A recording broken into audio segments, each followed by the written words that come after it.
This is Josiah Plays Pillars of Eternity. Alright, as you can see, I have reloaded my save game to right before I clicked on this giant crystal and did this. I'll tell you why. In the end of the last episode, last game session, I did this, I had the conversation with the Eyeless, and we finished the expansion. But afterwards, there's some music, I decided I wanted to know what would happen if I did it with a different character, and if I could fix that bug where it always picked Devil of Karok. And I did it with another character, and a different thing happened. And then, even more importantly, I discovered that if I pick some different dialogue options in that conversation with the Eyeless at the end, that there's this whole huge conversation that takes place with all this philosophical stuff and bringing up old decisions and this whole thing, and it's really cool. And essentially I skipped all of that by just picking the option that went straight to the end of the conversation, which I shouldn't have done, obviously. So I wanted to go back and do it again and go through the whole thing. And then this time I want to try seeing what happens if I have Katie herself do the hammering thing. Because I figured actually it makes more sense that she would do it herself rather than ask somebody else to do it. So let's go ahead and try that.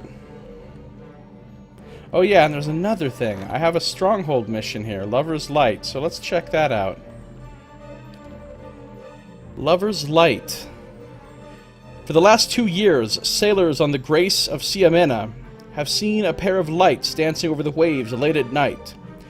Those who have come close have reported hearing 2 women's voices singing a song of unparalleled beauty. Some believe they are the souls of Alessa and Palan, ill-fated lovers from a century ago who were cast out of Anchenze by a mob and driven from the cliffs to their death. Anchenze's Ducas condemned the mob's actions, but the unsympathetic Sangrera Ducala did little to punish the offenders. Since the rumors about the lights have spread, romantic Valians have gone to the cliffs or even rowed small boats out from the shore at night to catch a glimpse of the spirits. And Chenze's new duke is doing his best to curb the behavior, but he believes the only true remedy will be putting the spirits to rest. No small task, given when and where they appear. So of course, as usual, we will send Aloth off to handle this. I'm sure he'll take care of it. Alright. Let's just try this bad boy again.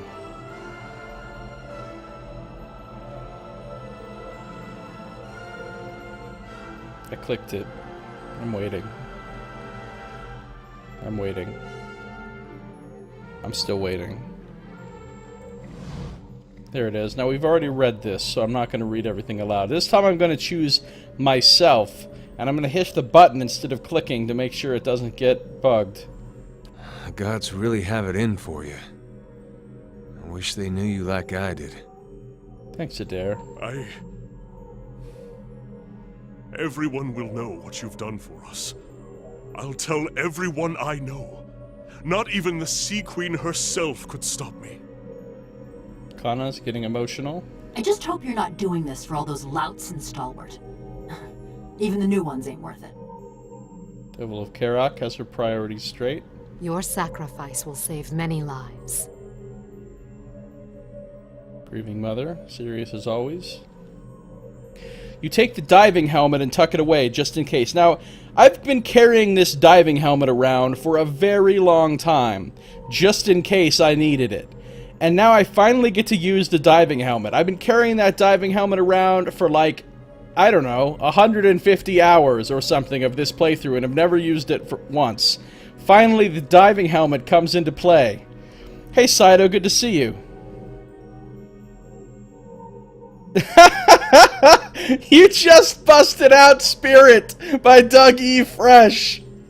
Spirit. Saito says particularly since some people fear that spirit, while some cheer it, and others still just will not go near it. Oh, that's one of my favorite songs. I love that song. Every time I hear the word spirit, I just have to... I can't resist it. Nice. Saito, you missed the end of the last episode last night. Man, I got to the end of this thing and it was super epic. Have you played this? The expansion here, I think you have. You've played through everything, right? Man, that end, the epic shit at the end with the Kraken and the Eyeless and then the storyline too, talking to Eyeless. I mean, we're about to repeat that aspect of it, so... But it's really, really cool. Oh, you haven't played it. Never mind then. There was no Kraken. It's perfectly safe when you come in here.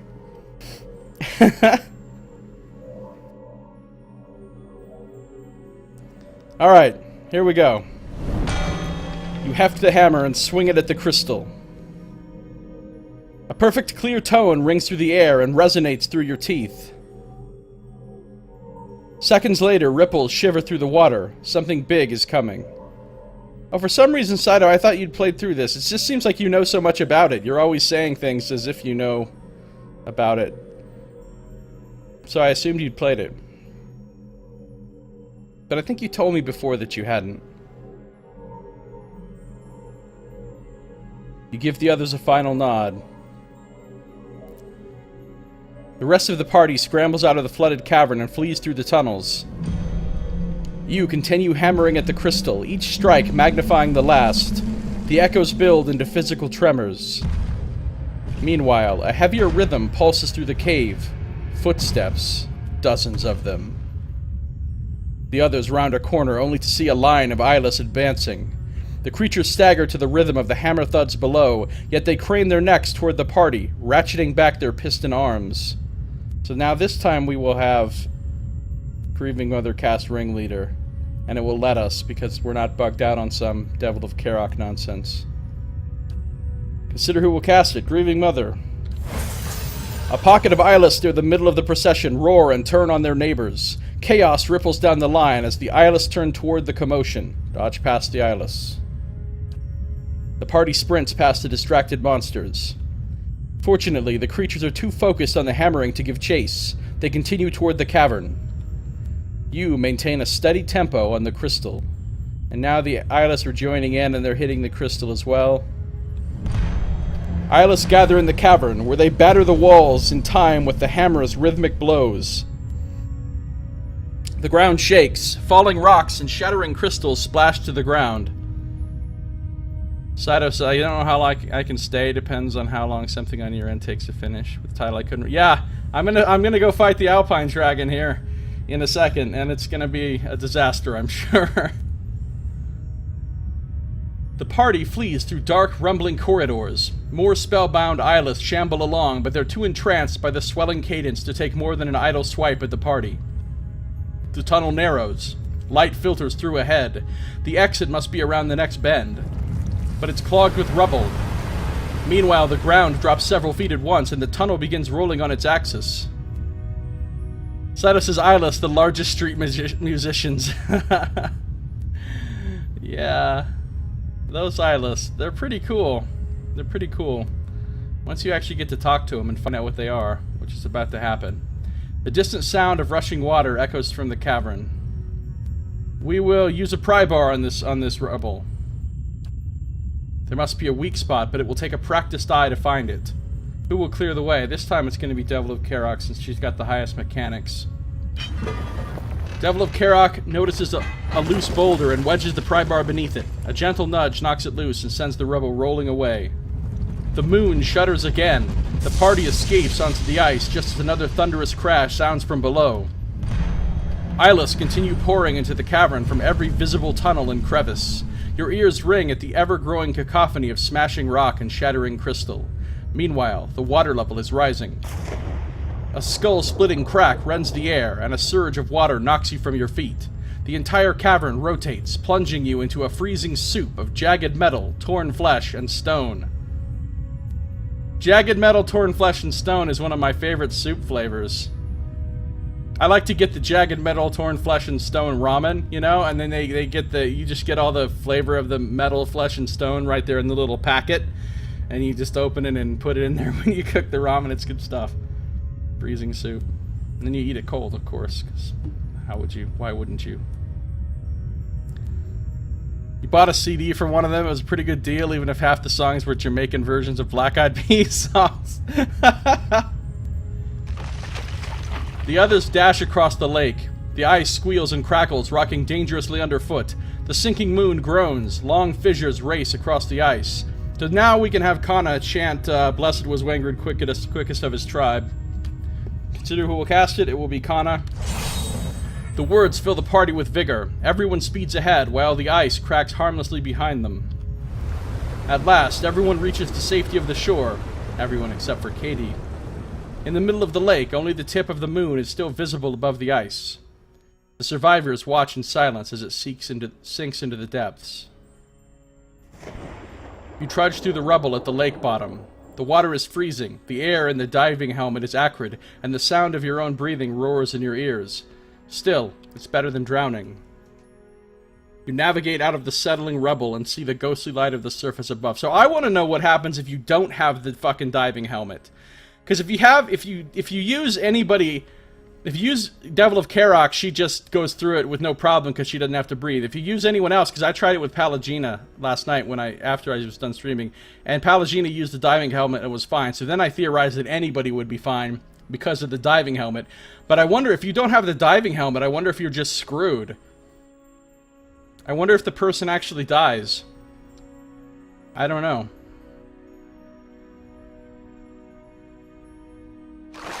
At last you reach the shallows. You punch through a thin crust of ice and crawl ashore, trembling, but alive. Then the game asks if you have the silver bow of Duodon. God damn it, Saito. Never gonna live it down. Never going to live it down. And then you get loading screens of eternity. So we just descended, we just reforged the Hammer of Abaddon, and it's amazing. It's this incredibly powerful weapon. Pallegina is using it in my party, and it's super awesome. It's got a chance every time you hit an Eyeless to just destroy them outright, and that shit was proccing left and right. It was awesome.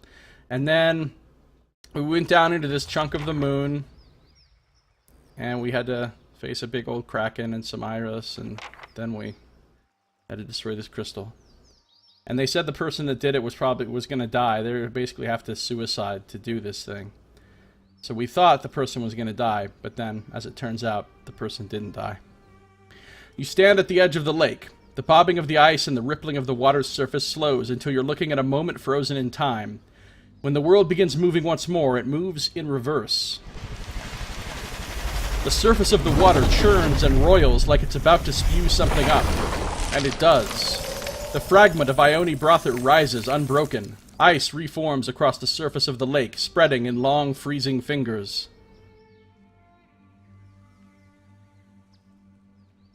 Eyeless file out of the moon fragment and onto the ice. They wind around the moon in an ever-widening spiral.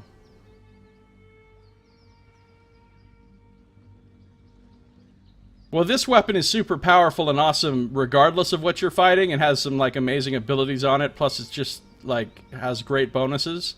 So it's like the most powerful weapon she could possibly be using against anything. Then it also has the thing where it destroys the Eyeless as well, which is pretty great. I mean, this is literally the hammer of a god, so it's supposed to be pretty good. Alright, so the Eyeless are coming back out. The whole theory here was that we were destroying the Eyeless. That's why we went down there and destroyed that crystal, so that the whole thing would cave in and the Eyeless would be destroyed. As you can see, we have clearly failed, because here are the Eyeless just casually coming up out of there like it's no big thing. The Eyeless are going to Burning Man, yeah. And then they all show up in Reno afterwards, filthy and rowdy. Which is actually what happens. IRL. Except they're not the Eyeless. Well, some of them might be Eyeless. Here we go. They stop as the head of their line reaches you. They speak in a single voice that resonates with grinding metal, delicious, and hissing steam. We shatter and sink, discarded like worn tools. Why have you consigned us to oblivion?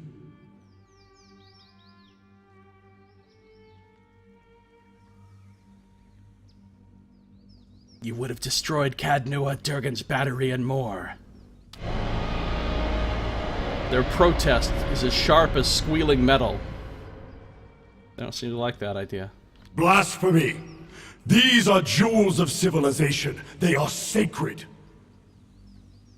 So at this point, we're starting to get the idea that the Eyeless might not be what we've been told they are. Or they might not have the aims that we've been told they have. So it's just possible that that crazy Andra may have lied to us. Sada says, you know what they say, what happens in Vegas stays in Vegas. What happens in Reno will never cease haunting your dreams. It's true. It's true. We would sooner sacrifice our own bodies than dislodge a single stone from such a place. Why do you torment us with baseless accusations? So at this point we realize they do not, in fact, plan to destroy all the settlements, which is what we were told. So now we know that everything we've been told is probably a lie, and we have to figure out who these Eyeless really are.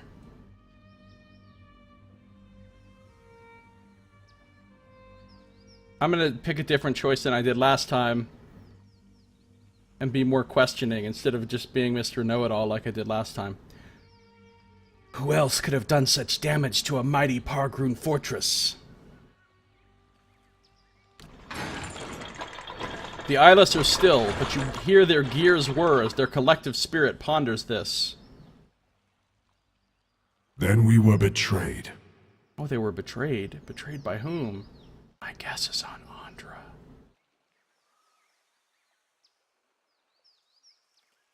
Yes, you were transformed against your will. And we were made to betray something we cherish. You feel their bitter agony like a hammer strike. Last time I said number 1, but this time I'm going to ask them and see what they have to say. What was that? The bedrock of civilization. Suddenly they attack the ice beneath them, slicing and shattering it with mighty swings from their iron arms. And where the ice breaks, ancient towers rise, blotting out the blue sky and white peaks. Those are some big towers if they're blotting out the sky. What is this? Each culture builds on the bones of the last. Yet many only look up at where they would go, never down at the foundations that bear them. Like a mason who builds a listing tower. The remaining ice sheet cracks and groans. What peril do they inflict on their progeny? And what dishonor on their forebears? You hear the strain of crumbling stone in the voice of the Eyeless. The betrayal of memory upsets you greatly. It is accepting a gift only to spit in the face of the giver. Sada says they actually look sort of what one might call pillars, which may or may not go on for eternity. This game does have a lot of pillars and pillar-like things that pop up all throughout it. Every advance in the crafts and institutions of Kith was forged by skill and sacrifice. See, the more these guys are talking, the more they're not seeming like implacable destroyers coming to wreck everything. You feel these words and the anger behind them in your bones. A people cut off from their history will wither, and they deserve no less.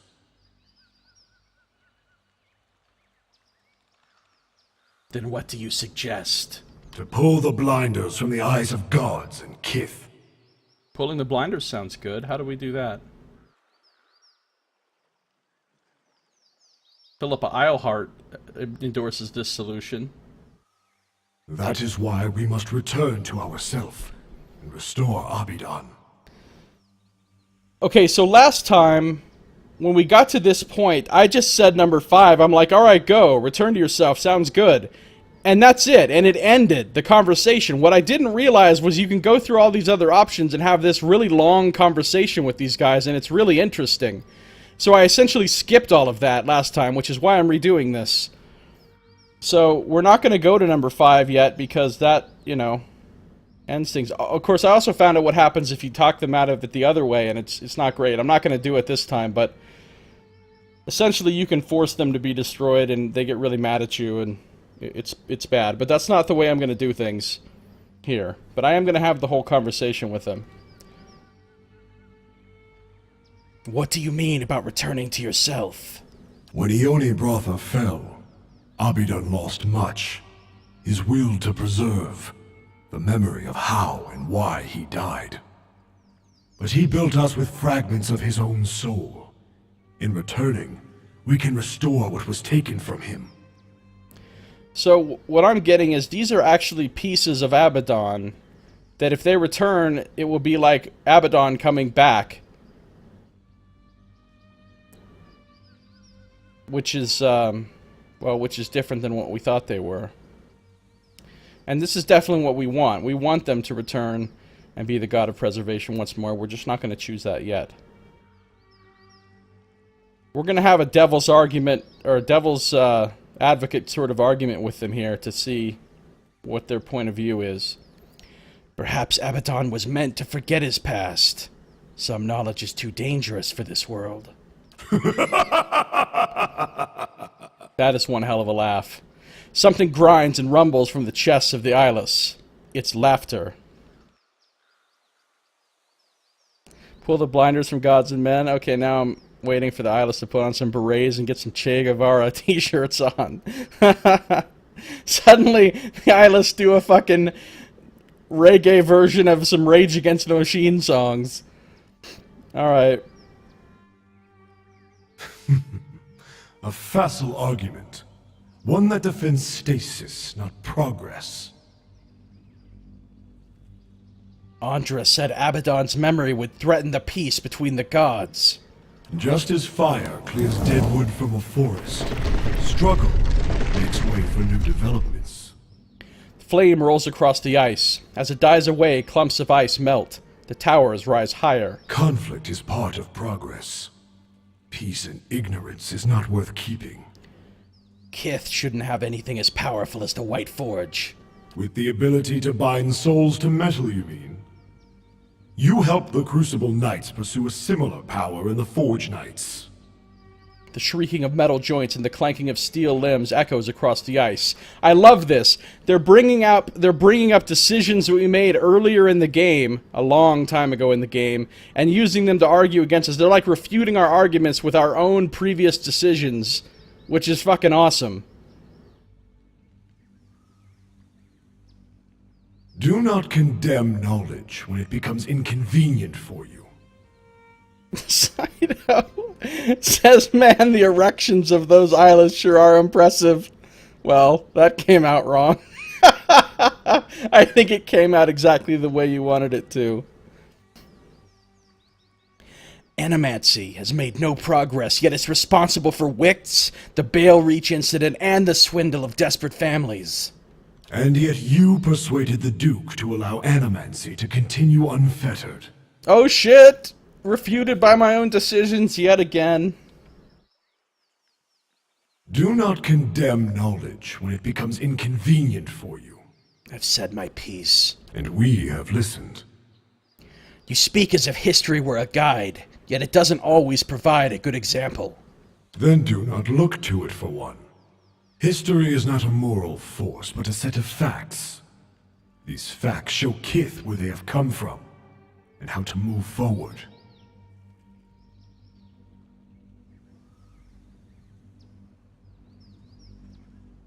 No, those are both the same choices Seraphina made. She helped the Crucible Knights with that quest to make the... Oh, she might have decided not to, actually, at the last minute. I can't remember. You're right, she could be right, but she definitely did the whole Animancy should be continuing thing at the trial or whatever. Same as this time.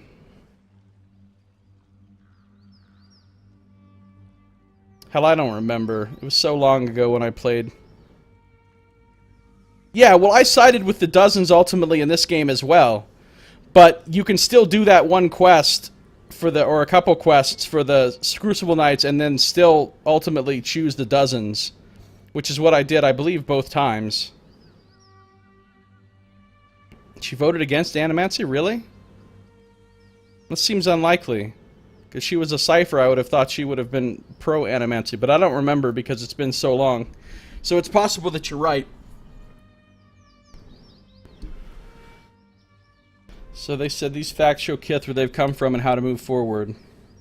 The Pargrunen were obsessed with the past. They died in the keep they'd built to honor it. And their brethren have built a culture that stretches across Aora, all because they recognize the importance of their shared legacy.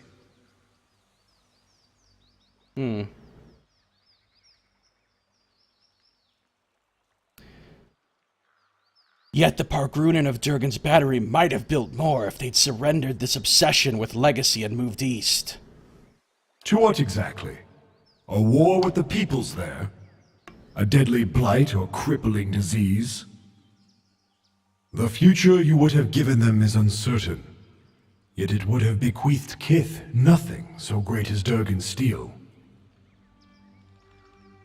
They're pretty much shutting down every point that I bring up. I feel like every time I'm like, oh yeah, well, but what about this? The Deerwoodens and Glonfothans have fought 2 wars over their history, and they still haven't moved forward.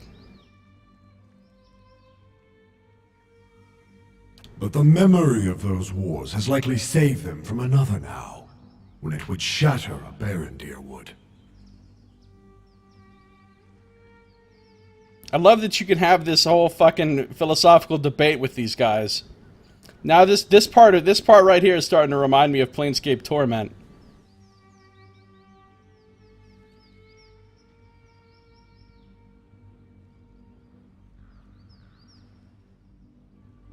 It doesn't take a war to shatter a nation. Already, Deerwood's neighbors conspire to strangle it through duplicitous trade agreements. Right, Palagina? I love the fact that you can only say this if Palagina happens to be with you as well. I mean, maybe you can say it if she's not with you, and everybody just looks at you like you're an idiot, because they're like, Palagina's not here, dude. I don't know, but I'm assuming you can only say it if she's with you. Ark. In the Republics, we call it the Golden Sword. It doesn't need to be bloodied to kill. Yeah, what do you guys think of that, Eyeless? And you think it is grievance and not merely opportunity behind this treachery? The souls seem to debate this question with one another. I don't know what that means, Saito. I'm familiar with a lot of Latin terms for fallacies. Not a lot, a few Latin terms for fallacies and stuff, but I haven't heard of that one. Maybe so. But we would not cast history aside over one such example.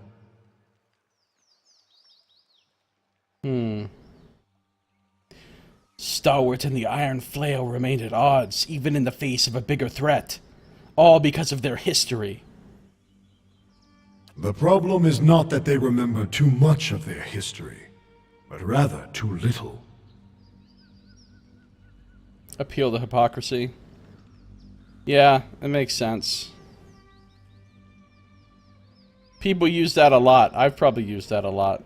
It's a pretty good manipulation tactic. The ice underfoot becomes suddenly clear. Between your boots, you see an ocean separating Eder and the Eastern Reach. Raid-Serans and Deerwoodens alike began as pioneers from Adir. They all came seeking opportunity.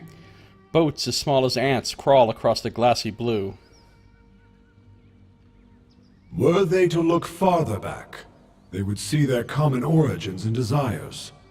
The ice dulls and thickens once more.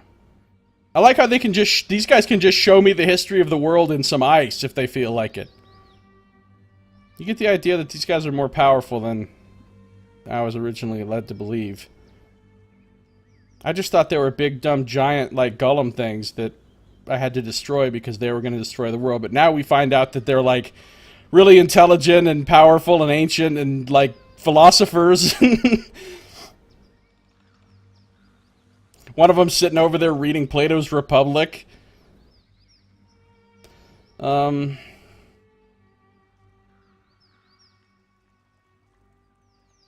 What do I want to say here?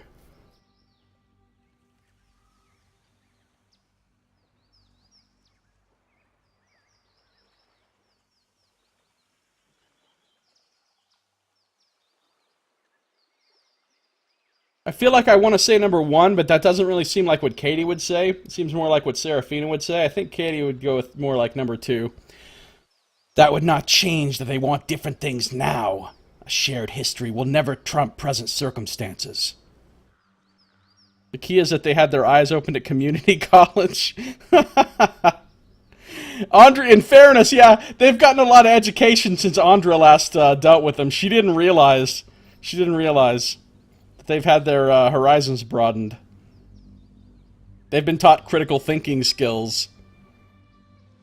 by a plucky professor. They were told to rip out sections from the book and so forth. I can just imagine a redoing of Dead Poets Society with a bunch of eyeless instead of students. Alright, let's see what happens as a result of what I just said. How little you have learned. Alright, so now they're making me feel dumb. Both want protection from further war, the chance to rebuild their fractured nations. I love how knowledgeable they are about, like, politics and what's going on all around the world and stuff, too. Like, I thought they were just dumb, like, Gollum giants, but no, they're actually quite up to date on the geopolitical situation in Aora. They also learn to check their privilege during women's studies. Well, of course. Check your ancient piece of a god privilege. And if they could see beyond the last 15 years, they might realize as much. Here's another thing that I only get to bring up because I have a certain person with me, which is really cool. The devil of Karok. It's one of my favorite NPCs. The devil's history has only perpetuated a cycle of bloodshed. I mean, basically the whole point I'm arguing with them here, they're saying history is good, and my point is history is bad. And of course, I don't really believe in what I'm arguing. I'm just kind of being devil's advocate, because actually their arguments are what I think to be true, and my arguments just seem to be sort of ridiculous to me. But I'm just going through it so I can hear what they have to say. And how many others suffer adversity and rise above it? The blind Megfolk turn to consider her. Perhaps the problem you speak of lies not in our history, but in her. Ooh, sick burn. Construct versus construct confrontation right here. Hey, I'm standing right here. Get into it. Argue with each other with your echoey voices. Go. Alright, what do I want to say about the devil here?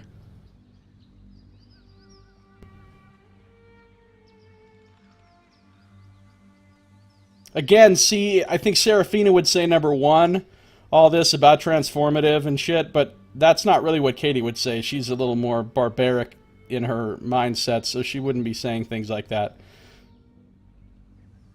Her actions were motivated by her past, as were those of the men and women who burned her village. How can you not blame history? Hashtag blame history. Be careful, Alice, she might burn your houses down. She might burn your giant towers of eternity down. You assume that her nature would not have led her to violence another way. That the sack of Cold Morn would not have been fragmented into 100 smaller acts of brutality. Like, how do they know all this? They know her. How do they know her particular background and everything that happened and what happened with Cold Morn and stuff?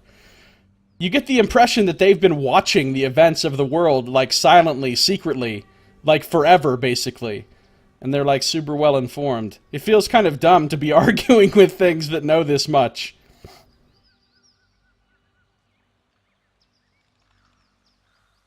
But that makes sense. She always had a choice, as did the men and women she hunted. History directed their violent urges, but it did not create them. I've said my piece. I feel like I'm saying that like I just realized all my arguments have been shut down and I'm just like, well, okay. Fine, then. And we have listened. Memory remains a burden. Even when the events and people it recalls are long gone, it's pain with no purpose. I also don't believe that, but I'm saying it, you know, just to see what they say. Burdens strengthen the bearer, and they warn against repeated mistakes. Why would you discard them so hastily? I agree with that. I'm awakened. I'm tormented by questions from a past life. A rare opportunity, for you have the chance to answer them, to do things left undone. Creatures raise their misshapen arms, and the voice of their souls is as deep and melodious as a bell. Sometimes moving on is the way to move forward. Remaining stuck in the past is not progress. That presumes that some questions cannot be resolved. The souls ponder this. Enormous keyboard warriors is what you're saying? You thought you recognized one of those guys from that one Reddit meetup? What?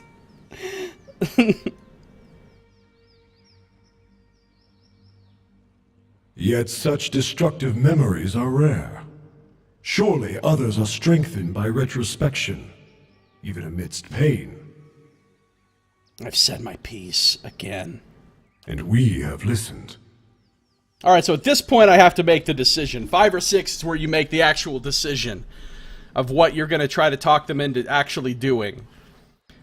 6 leads to bad things. 5 is actually what I want to do. So 5 is where I'm going to go. But the thing is, last time, I just went straight to number 5, and I completely skipped all of that conversation that happens with all those other options. Which, it would have been a shame to have missed out on all of that, because it was pretty cool. So, let's now tell them what we think they should do. Very well. Return to yourself and be the god of preservation once more. I know you've just been waiting on what I have to say because I'm the player character. I'm the protagonist, so therefore ancient beings of unfathomable knowledge and wisdom and power will listen to what I have to say, just because I have protagonist privilege. We shall see this world and its people restored. So basically all this time we thought they were monstrous evil enemies because Andra told us they were, but in actuality they're here to preserve the world and protect civilization, and they're awesome, basically. They're our big eyeless homies. A great wind shoves at your back, your ears pop, and you feel for a moment as if all of the air is being sucked from the sky. That's a lot of air. Suddenly it ends, and you are standing in the snow, looking over Kayron's scar. And I guess those big towers are gone now, huh? Maybe they were just illusory towers, not literal towers that were being raised up. The eyeless disappeared beneath the lake, their bond to Andra finally severed. With this threat ended, hope returned to the White March. Hunters returned to the wildernesses, and travelers to the roads. Tales of the Watcher's bravery replaced stories of monsters in the woods. The villagers of Stalwart busied their hands with work and their tongues with song, eager to seize on the promise of peace. And this is where we have officially won the White March. White March is officially done. But we do have one side quest left, and it involves that damn Alpine Dragon. Oh yeah, and Abaddon's Hammer is now upgraded to its greatest form. Mythic. That's some better bonuses than any other weapon I have or have found. And +4 might. And it does a boatload of damage. And it gives you some sweet-ass per encounter abilities, like this massive AoE 10-second stun that you can use every encounter. And now it also grants an AoE frightening aura against vessels and a knockdown prone against vessels as well. It's just so good. And then the line crush attack too that you can do every encounter with it. Still can't be the flail of ages. Abaddon's Hammer. Good stuff. Alright, so I think we already read these things at the end of the last episode, so I'm not going to read them again. But basically, White March Part 2 and Part 1, all the quests are done. All that's left is this one side quest, his better half, to find out what happened to Igadir. And I happen to know where Igadir ended up, and it's in the damn Dragon Cave. And that's the reason that quest is unfinished. Because the one time I tried to fight that dragon, I got my ass kicked. But we're gonna go try again. We're gonna go try it. We're gonna use lots of scrolls. And hopefully...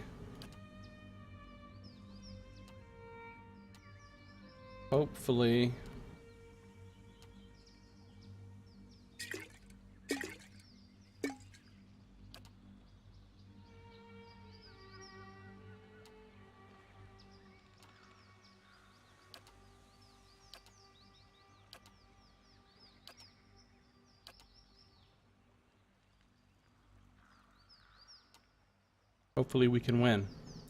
Time to check the white male dragon's privilege. Ideally with swords and arrows. Yeah, a lot of privilege checking going on. Mm-hmm. Good thing I'm freshly graced. And now I don't think... Can I even come down here now? Looks like this is all the ice that was here that lets you get into Ione Brother is all melted away. I don't know if there's any Islas still standing around. Probably not. Yeah, it's all melted now.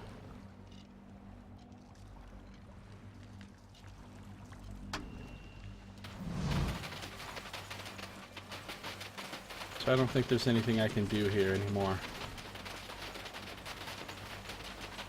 Yeah, no, surprised Andra hasn't popped up and gotten all loud with us.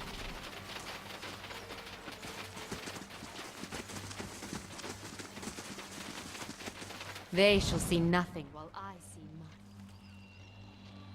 Alright, yeah, there's nothing else here. There's nothing else here. So, let's get out of here. And I guess we'll go try to fight a dragon. I'm pretty scared. I'm not gonna lie to you. You must gather your party before venturing forth. So this expansion, with the two parts combined, turned out to be, one, really fucking long. Like, this expansion had a shitload of content. Between this whole place, Cragholt Bluffs, and all the different areas here, and you kept going back to them to do all kinds of quests, and the different dungeons that were a part of it, and all the main quest lines, and all the stuff, and all the bounties out of Stalwart Village, and everything. It turned out to have a huge amount of content. So I would say, and it was really good. It was really good. I think this expansion is better in most cases than the base game. So I think, well worth it. Like, if you played Pillars of Eternity, you should definitely play the White March, because you get a shit ton of content out of it, and it's really good. Like, a lot of lore, story stuff gets developed, and etc., etc. So, we're gonna go back to, I think Longwatch Falls is where...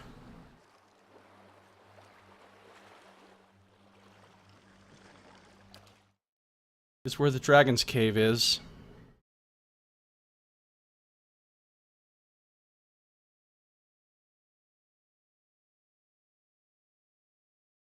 Honestly, I'm not a fan of Andra.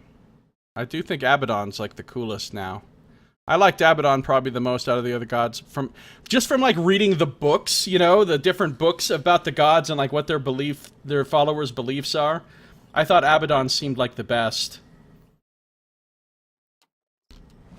Like, if I had to be a member of one of these religions, I think the Abaddon religion would be the one I would pick. Alright, there's the Dragon Cave. Oh god. This fight is gonna be so hard. Because it's not like it's just a dragon in there by itself. Oh no. It's got a whole fuck ton of stuff in there with it. And I can't cheese it like I did with the Audra dragon. And somehow kill its ads without killing it. I don't think I can anyway.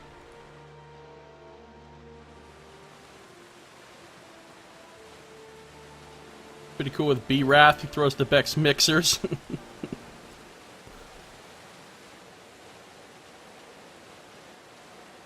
Alright. Let's just quick save. I think I'm going to need to be 100% for this, so I'm going to rest.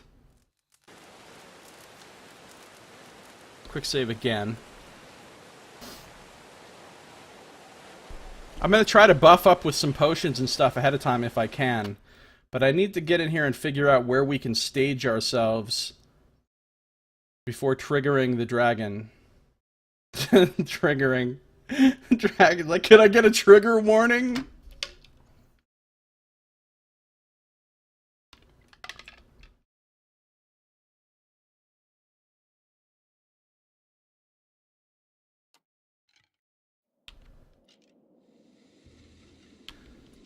I mean, right. So, I'm given to understand. Like, I remember last time we came in here, once we started fighting the dragon, which is right over here, a bunch of spirits and shit appeared over in these areas and started kicking our ass. But I'm given to understand that if you don't hit the dragon, the spirits don't appear yet. So in theory, the plan is to kill his other ads, because he's got some ice blights or whatever the fuck else he's got over here with him. To kill all of those before actually hitting the dragon at all, so that then when the spirits appear, at least we're not outnumbered by as many enemies. But I don't know. The other thing I was curious about is, if I drink some potions right before we do this, you know, like buff potions, they don't have a huge duration, and I don't know if that duration will be ticking down while I'm in the conversation with the dragon, because that'll suck if so. Let's see. See, this only lasts 20 seconds. This only lasts 10 seconds.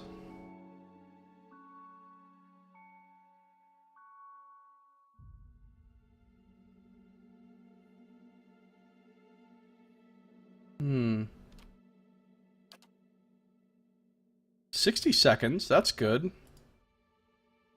Also, you can't use a potion from within the inventory either, can you? You have to, like, put it in a quick slot and then...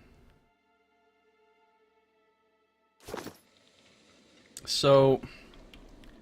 Yes. Oh yeah, and I've also got like some like buff scrolls that I should pull out. That I think buff like the entire party. Oh my god, I have so much stuff. That's not any good. I should be using stuff like this. 18.8 seconds for the whole party, minus 50% duration for hostile effects. Plus 20 all defenses for... See, stuff like this is the kind of things you have to use for fights like this. Buff the whole party with the scroll of defense. But the durations are so short.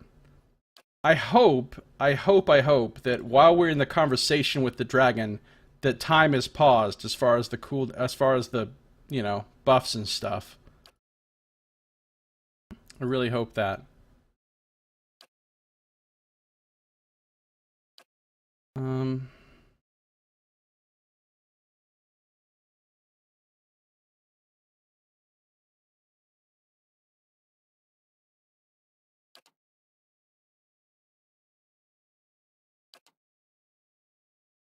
All right, let's get some junk out of the way here.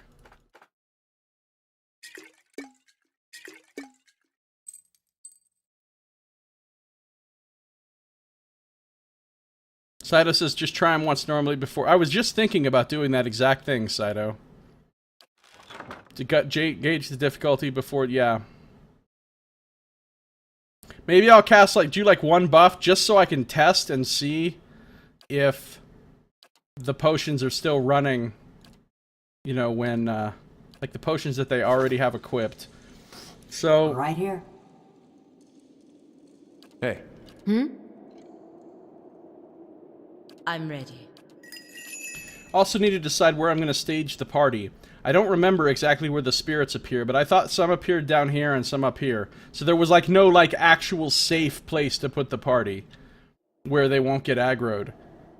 But let's go ahead and put everybody as far back as possible here into kind of this corner.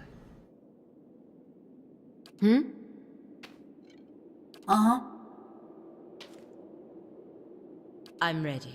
With Palagina kind of out here in, hopefully she gets aggroed before them sort of place.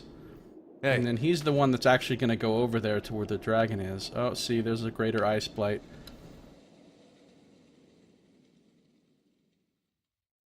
Alright, here we go. Let's, that's 45 seconds. Let's drink that. Must be in combat to use that. I'm ready. Motherfucker. How about this? Must be in combat to use that. Following your lead. Cute. How about this? Also must be in I'm starting to see a pattern here. Yeah. Gotta be in combat to use any of these. So that completely invalidates the whole idea of using them ahead of time and finding out if oh no, will the thing tick down in the combat. Doesn't matter anymore, because we can't use them beforehand anyway. Now I know. Cool. That question is answered.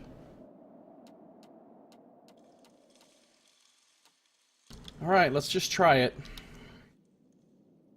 Let's just see what happens. Oh, it's about time to end an episode here, actually. So, before we start this fight, we'll go ahead and end the episode here. And we'll come back the next time and try to fight this dragon. So thank you for watching. This has been Josiah Plays Pillars of Eternity.